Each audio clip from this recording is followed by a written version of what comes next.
a maiming fungal infection. Plus, walking on a thin line when it comes to the treatment of mucormycosis, also known A crippling shortage of the drug used in its treatment.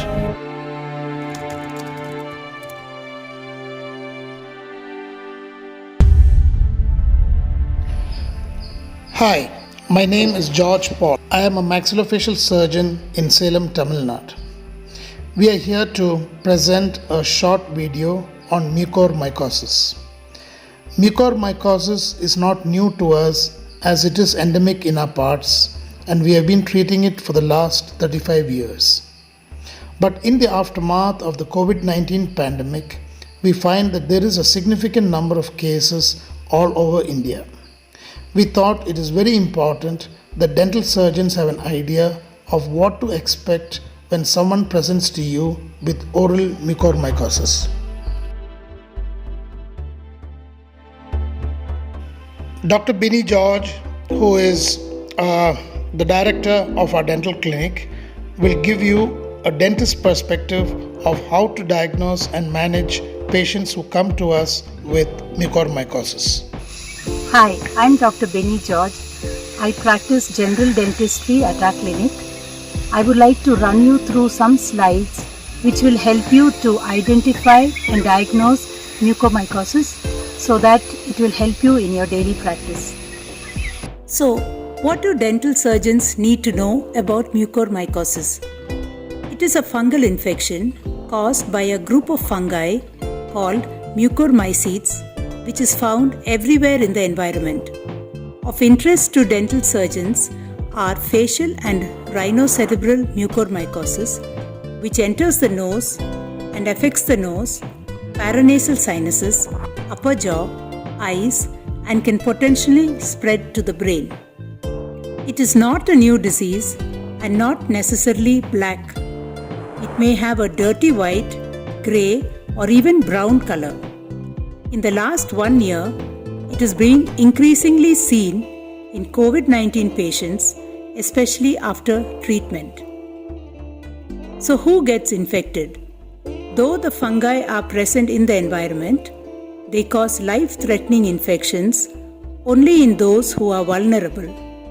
These include diabetics and those on immunosuppressant drugs. In the last year, there has been a spurt of cases in COVID-19 patients, especially diabetics, receiving high-dose steroids. The cause may include the COVID infection itself or diabetes exacerbated by indiscriminate steroid use. So what should dentists be aware about? Mucormycosis may affect different parts of the face depending on the path of spread after entering the nose. When the maxillary sinus, as seen in the CT, is infected, the symptoms manifest in the oral cavity, palate, gingiva, etc., often causing mobility of the teeth and sometimes the upper jaw. It may also spread directly or from the maxillary sinus to the ethmoid or sphenoid sinuses and then to the brain. In more than 50% of cases, there is spread to the maxillary sinus and present as oral symptoms. They are usually seen by dental surgeons. The signs and symptoms include nasal stuffiness and discharge with pain and discomfort, mobility of teeth, boggy gums including fenestration and exposure of non-vital bone. In many situations, dental pain, mobility of the teeth, and pus or other discharge from the gums are the only signs. In severe cases, there is obvious sequestration of bone. So what should a dental surgeon do?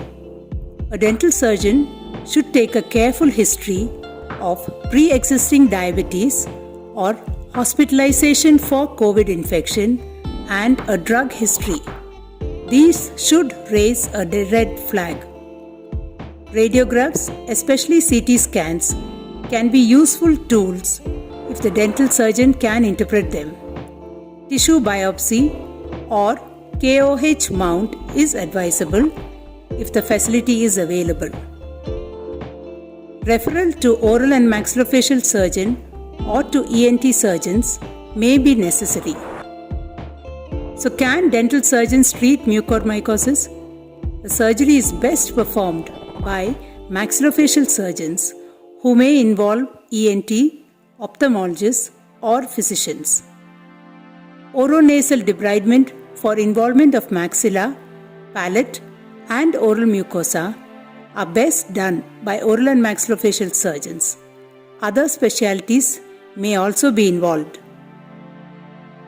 Concurrent use of drugs may be needed, and it should be done in a hospital under a physician's care, as these drugs are very toxic to the kidneys.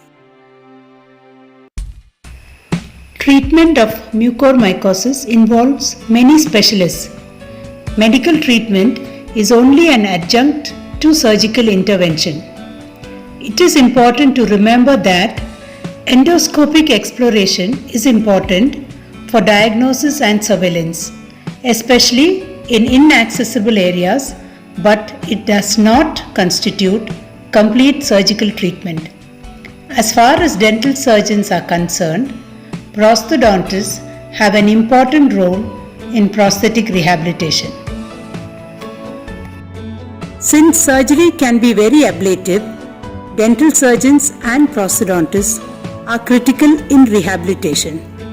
While surgeons can reconstruct lost tissue, dental surgeons can place implants, provide dentures, and thereby provide function and aesthetics. Dental surgeons can provide pre-surgical and immediate temporary obturators. Permanent rehabilitation can be very satisfying, and dental surgeons play an important role in providing fixed or removable prostheses or even implants in selective cases. I hope you found the slides useful in diagnosing and recognizing mucormycosis. I would like to remind you that dental surgeons play a very important role in management of mucormycosis. And if you find a case, I would strongly advise you to refer it to a maxillofacial surgeon, otolaryngologist, or any specialist who deals with that. For any queries or any doubts, do contact us at the mail ID. Thank you.